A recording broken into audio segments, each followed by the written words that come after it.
totally has the best interests of the U.S. at heart. Why, what have you heard?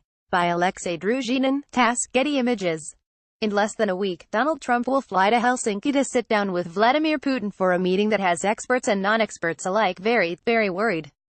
For one thing, contrary to his own claims, Trump is and always has been a terrible negotiator.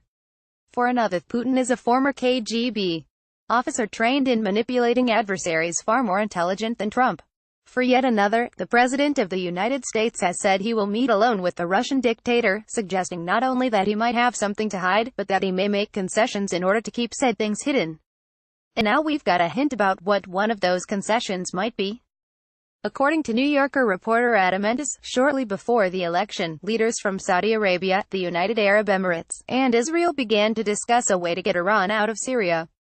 Perhaps, they mused, Russia could pressure Iran to take a hike, in exchange for the U.S. dropping its punishing economic sanctions on Moscow.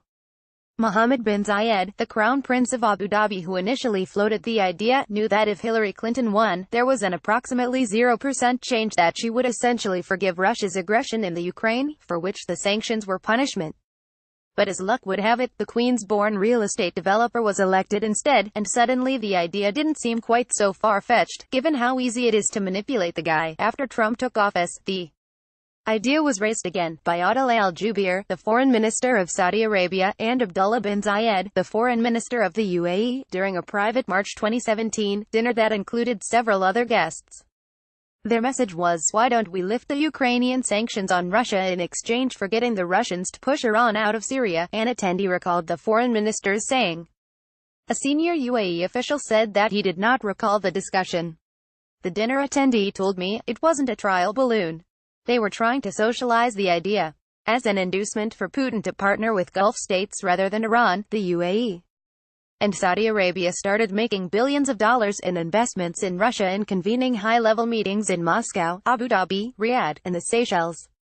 Incidentally, Special Counsel Robert Mueller has been investigating, among other things, whether or not the UAE helped facilitate contacts between Team Trump and Russian officials, and whether it tried to influence U.S. politics. One interaction of particular interest.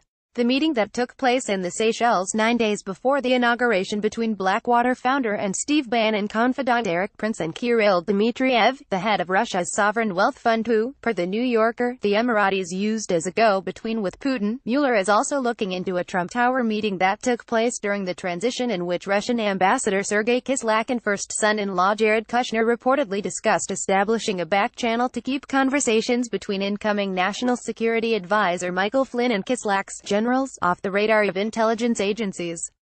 In his July 2017 testimony before Congress, Kushner said that the idea had been Kislak's, and that it ultimately died on the vine, while Trump's favorite Middle Eastern nations have enjoyed unprecedented influence within the White House during his tenure. Experts say the deal they're pushing is unworkable, not only in light of Mueller's investigation, but based on the fact that Congress is highly unlikely to go for it.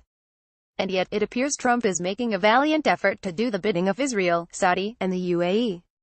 By currying favor with his favorite Eastern European dictator, anyway. On June 8, Trump called for Russia to be readmitted to the group of 7 industrial nations. Russia was expelled 4 years ago, after it annexed Ukraine's Crimea region. Then, during a dinner at the G7 summit in Canada, Trump reportedly said that Crimea was Russian because the people who lived there spoke Russian. Several weeks later, when asked whether reports that he would drop Washington's long-standing opposition to the annexation of Crimea were true, Trump responded, "We're going to have to see."